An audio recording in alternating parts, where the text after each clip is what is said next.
여러분 안녕하십니까? 크립토 마토. 오늘도 인사를 한번 들이대보고는 있는데 오늘 달러 인덱스 지수가 약간 상승을 했고 미국 증시는 어제 이어서 일제히 하락을 이어가고 있습니다. 자, 이거 정말로 이러다가 더 큰 하락으로 이어지는 것이 아니냐라는 이 불안감이 감돌고 있는 가운데 비트코인 같은 경우도 전혀 힘을 쓰지 못하고 45,000달러대로 주저앉은 모습이 보여지고 있습니다. 엉덩이가 무거운 비트코인, 살 좀 빼라고 하니까 그렇게 살을 안 빼더니 엉덩이 무게를 이기지 못하고 계속해서 추락하고 있는 모습, 안타까운데요. 이 와중 속에서도 알트코인들은 돌아가면서 순환 펌핑을 때려주고 있습니다. 잘 나가는 알트코인들은 여전히 쭉쭉 상승하고 있는 상황.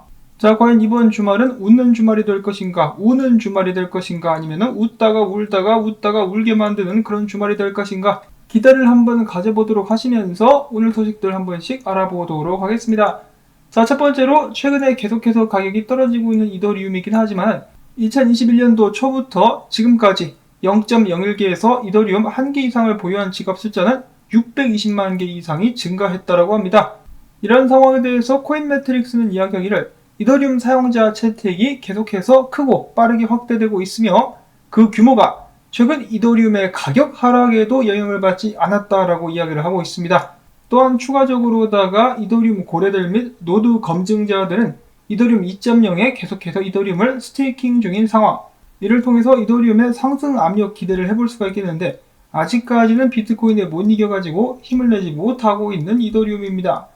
그런 상황 속에서 희망 회로를 한번 돌려보자면 이런 식으로 이더리움의 패턴이 지속되고 있는데 조만간의 하락 및 조정을 거쳐서 다시 한번 상승하게 될 수 있지 않을까, 그런 기대를 계속해서 한번 걸어봅니다. 자, 이더리움 소각이 어마어마하게 되고 있는 상황 속에서 누가 이더리움을 계속해서 파는 것인가, 답답한 마음, 다시 한번 이더리움이 힘을 내줄 수 있기를 바라보고, 자, 그 다음에 이더리움에 이어서 에이다 같은 경우도 지난 3개월 동안 스테이킹 주도 숫자가 35%나 증가하면서 에이다의 총 공급량의 72.4% 수준까지 스테이킹 물량이 부쩍 증가했다고 합니다. 자, 그러면 에이다 역시 이 상승 압력이 좀 높아질 수 있지 않을까라는 생각을 해보는데 일단은 저번 상승 이후로는 약간 잠잠한 모습의 에이다라고 볼 수가 있겠습니다. 다음으로 해서 저스틴 선이 이야기합니다. 트론의 레이어2 확장 솔루션인 BTTC가 10월 중에 가동될 수 있을 것이다. 최근 메타버스 붐이 일고 있다. 이는 차세대 인터넷 방향성을 제시하고 있으며 NFT는 메타버스와 현실 세계를 이어주는 교량 역할을 하고 있는데 트론 역시 NFT 생태계의 인프라를 갖추기 위한 노력으로 BTTC를 가동할 예정이다라고 야심차게 밝혔습니다. 자, 과연 BTTC는 트론 생태계에 큰 도움을 가져다 줄 수 있을 것인지 지켜보도록 하시고요. 이어서 미국 팝스타 중에 도자켓이라고 있죠. 이 도자켓이 최근에 테조스 블록체인 기반으로 NFT를 출시를 했다라고 하네요. 그래서 다시 한번 화제가 되고 있고, 그 다음으로는 크립토닷컴이 최근에 메시가 이적한 팀이죠. 프랑스의 생제르맹과 파트너십을 맺고 생제르맹 펜토큰 및 PSG 토큰 상장, 그리고 NFT까지 발행하게 될 것이다 라고 밝혔습니다. 다음으로 해서 비트코인 관련된 소식들로 넘어가 보도록 하겠습니다. 한국도 부동산 값이 폭등해가지고 크게 골머리를 썩고 있는데 이 캐나다 같은 경우도 마찬가지죠. 자, 그리고 제가 정확하지는 않지만은 캐나다와 호주, 홍콩 등등 같은 경우는 이 집값을 올려버린 주범들이 바로 중국인들인 것으로 알고 있습니다. 사실 그 외에 여러 나라들이 더 중국인들 때문에 고통을 받고 있는데 캐나다 같은 경우도 집값이 너무 올라가니까 친중 성향을 강하게 띠고 있는 트리도 총리가 나름 강경한 대책을 내세울 수밖에 없었다라고 하는데요. 외국인들은 캐나다 내에서 집 소유를 앞으로 금지하게 되고, 그러니까 앞으로 2년 동안 금지하게 되고, 만약에 외국인들이 소유한 집이 빈집이다 그러면은 과세를 하겠다라고 새로운 정책을 내세웠다라고 하는데요. 그는 이야기하기를 많은 캐나다 사람들이 집을 사기 위해서 노력하고 있는데 빈집이 있어서는 안 된다라고 밝혔습니다. 자, 그런데 마이클 세일러 같은 경우는 이 정책을 비판을 했다라고 하는데요. 해당 정책은 외국인들의 재산권을 박탈하면서 캐나다에 있는 거주용 재산 가치를 손상시킬 수 있다. 따라서 부를 파괴하게 된다. 이것이 바로 사람들이 이 실물 자산을 디지털 자산으로 바꿔야 되는 이유이기도 하며 비트코인을 소유해야만 하는 이유이다. 비트코인은 캐나다를 위한 희망이다 라고 이야기를 했는데, 자, 이 정책에 대해서는 여러 가지 입장마다 차이가 있을 수 있겠죠. 좋은 게 좋은 거라고 캐나다 국민들을 위해서는 부동산 시장이 좀 안정될 수 있으면 좋겠고, 그와 동시에 비트코인 투자 수요가 늘어날 수 있으면 참 좋겠다라는 생각을 해봅니다. 자, 다음으로 이어서 최근에 글로보라는 곳에서 브라질 시민들을 대상으로 비트코인을 법정 화폐로 받아들이는 것에 대해서 어떻게 생각하느냐라고 설문조사를 했는데 그 중에 48%가 찬성을 했다라고 하네요. 전체 몇 명을 대상으로 물어봤는지 한번 찾아보려고 하는데 못 알아먹겠습니다. 뭔 소린지 모르겠는데 아르헨티나, 칠레, 콜롬비아, 코스타리카 어쩌고 저쩌고 나와 있는데요. 자, 아무튼 이 설문에 임한 48%가 비트코인을 법정 통화로 원한다. 자, 왜 그러겠습니까? 브라질 같은 경우도 인플레이션 때문에 환장하겠다라고 하더라고요. 특히나 이 브라질 법정 화폐가 달러 대비해가지고 가격이 좀 많이 떨어지고 있는 상황인데 달러는 또 달러 나름대로 인플레이션 때문에 고충을 겪고 있기 때문에 이중고를 겪고 있는 것이죠. 그렇기 때문에 비트코인이 해결책이 될 수 있지 않을까라고 희망을 가져보고 있는 것은 아닌가라는 생각을 해봅니다. 자, 그 다음에 미국 같은 경우도 최근에 비트코인을 공식 통화로 채택하는 것이 어떻겠느냐라는 설문조사를 했다고 하는데요. 결과에 따르면 응답자의 36%가 비트코인의 법정 통화 채택에 반대하는 것으로 나타났습니다. 예를 들어서 공화당 지지자의 39%가 비트코인을 법정 통화로 채택하는 것을 강력히 반대한다라고 답을 했으며 이에 반해서 민주당 지지자는 26%에 그쳤다라고 하는데 아마도 이 공화당 쪽에서 비트코인에 강력하게 반대하는 이유는 트럼프의 최근 연설 때문이 아니었나라고 예측을 해볼 수가 있겠고요. 반대 의견의 36%에 반해 비트코인 수용에 찬성하는 응답자는 27%, 나머지 34%는 모르겠수다라고 대답을 했다라고 합니다. 자, 이 33%가 찬성으로 돌아설 수 있기를 바라봐야 될 것 같은데요.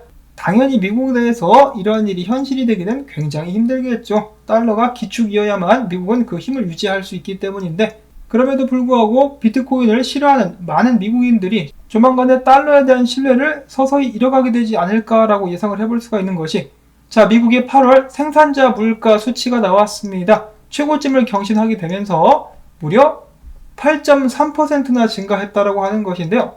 자, 이 생산자 물가 지수 같은 경우는 소비자 물가 지수의 선행 지표로서 여겨진다라고 하죠. 그 말인즉슨 인플레이션은 앞으로 더 심화되게 될 것이다라고 볼 수가 있겠습니다. 자, 그러면서 물가는 계속 오르는데 경기는 침체에 빠지는 스태그플레이션 현실화 우려가 갈수록 확대되고 있다라고 하는데요. 조만간에 더욱더 힘든 시간들이 미국 시민들을 덮치게 되지 않을까라고 예상을 하지 않을 수가 없겠습니다. 한 가지 최근에 정말 웃기는 일도 있었는데 이러한 인플레이션에 대한 해답으로 멍텅구리 CNN은 바로 돈을 더 풀어야 된다. 인플레이션 문제를 해결하기 위해서 국민들에게 돈을 더 찍어가지고 뿌려야 된다라고 이야기를 해가지고 비웃음을 자아냈었던 그런 일도 있었습니다. 자, 미국도 지금 나라가 산으로 가고 있죠. 문제는 미국이 산으로 가면 다른 나라들은 골로 간다. 그것이 문제다라고 볼 수가 있겠습니다.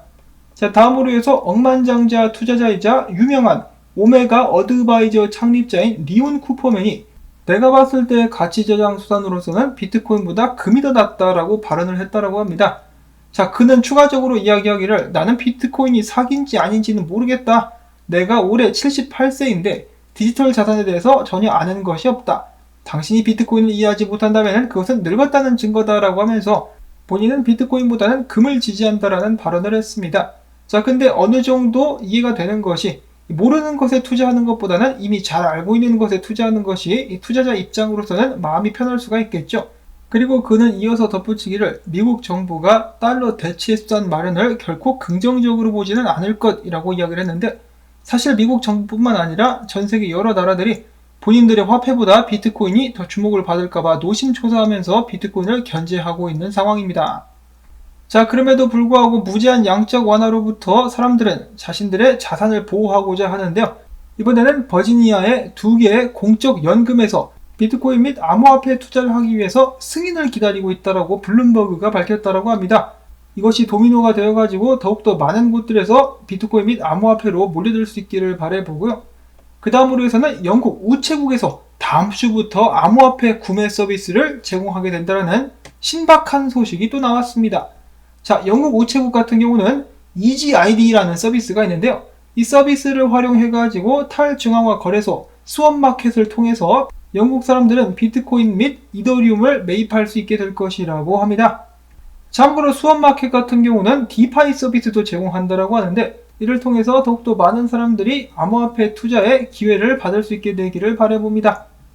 자, 얼마 전에는 페이팔도 영국 시민들에게 암호화폐 매입 기능 서비스를 제공하기 시작했는데 이제 시간이 가면 갈수록 암호화폐를 더욱더 쉽게 매입할 수 있는, 사고 팔 수 있는 수단들이 마련이 되는 것 같아가지고 정말 암호화폐 대중화가 지대로 이루어지고 있구나라는 것을 실감케끔 합니다. 그 다음으로 이어서는 엘살바도르의 최대 은행이 암호화폐 결제 업체인 플렉사와 함께 손잡고 1년의 서비스 지급을 비트코인으로 받는다라는 발표를 했었고요.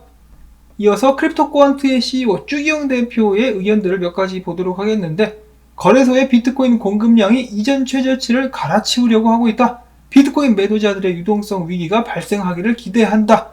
그러니까 한마디로 비트코인 물량 부족으로 인한 공급 충격 비트코인 떡상을 기대해본다라고 쭈기용 대표는 이야기를 한 것이고요. 그는 이어서 이런 의견도 내놨습니다. 최근에 파생상품 거래소로 고래들이 비트코인을 계속해서 보내고 있는데 그 이유는 당연히 마진을 채우거나 새로운 포지션의 개설 때문일 것이다 라고 예측을 했는데요. 그가 역사적으로 봤을 때 비트코인이 큰 축적 기간을 거쳐서 마진 거래를 통해서 상승하는 모습을 봤었기 때문에 옮겨진 비트코인은 롱 포지션으로 가게 될 것이다 라고 그는 의견을 제시했습니다. 비트코인 가격 상승을 예상해 볼 수 있는 부분이다라는 것이죠. 이번에 주기용 대표의 의견들이 꼭 맞아떨어질 수 있기를 바라보고, 자, 그 다음에 글래스노드에서 제시합니다. 비트코인 해시레이트가 지난 7월 저점 대비 42%가량 회복된 모습을 보여주었다라고 합니다. 시진핑핑이의 어택, 그 어택 때문에 비트코인 채굴자들이 얻어 터졌다가 지금 회복을 하고 있는 상황이죠. 다음으로 해서 비트코인 분석들을 보도록 하겠는데요. 자, 크립토 비트코인 크리스의 분석. 비트코인이 상승형 쐐기에서 강하게 처박혔습니다. 그래서 계속되는 회복 및 상승을 위해서라면 첫 번째로 중요 지지 구간인, 지금은 저항이라고 볼 수가 있겠는데 45,750달러 위로 회복을 해줘야 된다고 합니다. 여기에 올라와야만 저번처럼 껑충껑충 뛰면서 상승을 기대해 볼 수가 있다는 것이죠. 자, 과연 비트코인은 힘을 좀 내줄 수 있을 것인가? 그 다음에 페라스 Y라는 분석가는 이야기하기를 비트코인의 주요 가격대는 47,321달러다. 이 위로 비트코인이 다시 한번 올라가서 안착할 수 있다면 5만 달러를 향해서 나아가게 될 것이고, 그렇지 못한다. 그렇게 된다라고 할지라면 41,000달러에서 38,000달러까지도 비트코인이 자빠질 수 있겠다라고 이야기를 했습니다. 그렇기 때문에 비트코인이 엉덩이에 힘을 꽉 주고 47,300달러 이상까지 올라가서 안착해 줄 수 있기를 바라봐야 되겠고요. 자, 그 다음엔 크립토 벌브. 최근에 높은 적중률을 보여주면서 많은 사람들에게 환호를 받기도 했었는데 그는 이런 식의 움직임을 예상하고 있었다고 합니다. 보시면은 이렇게 떨어졌다가 여기까지 올라가 48,500달러까지 올라갔다가 내려왔다가 올라갔다가 내려갔다가 올라간다. 그러면서 올해 안에 10만 달러까지 가게 될 것이다 라고 예측을 하고 있었다고 하는데, 그의 예측이 과연 맞아떨어질 수 있을 것인지 계속해서 지켜보도록 하겠습니다. 한편 비트코인 같은 경우는 역사적으로 비트코인이 불장 위에 놓여있는지 아닌지를 알 수 있게끔 확인해주는 지표가 한 가지가 있는데 바로 21일 주봉 EMA입니다. 이 주봉 EMA를 맞고 강하게 반등하는, 강하지는 않지만 아무튼 반등하는 그런 모습을 보여줬다라고 해가지고 아직까지는 불장의 기운이 살아있다라고 이야기가 되고 있습니다. 과거 차트를 보시면은 이 21일 주봉 EMA를 계속해서 타고 비트코인이 올라가는 모습들이 보여졌었기 때문에 여기서의 반등은 굉장히 긍정적이다라고 일단은 볼 수가 있겠습니다. 계속해서 비트코인이 좀 힘을 내줄 수 있기를 바라보면서 오늘 영상은 여기서 또 마무리를 짓도록 하겠습니다. 오늘 나온 정보들이 여러분들께 좀 도움이 되셨다면 오늘은 토마토밭의 게토라이가 아니라 게토레이 던져주기, 광고 영상 재생 및 프리미엄 사용자분들의 좋아요를 통해서 채널 지원 부탁을 드리면서 저는 다음에 새로운 소식 가지고 인사를 드리도록 하겠습니다. 안녕히 계십시오.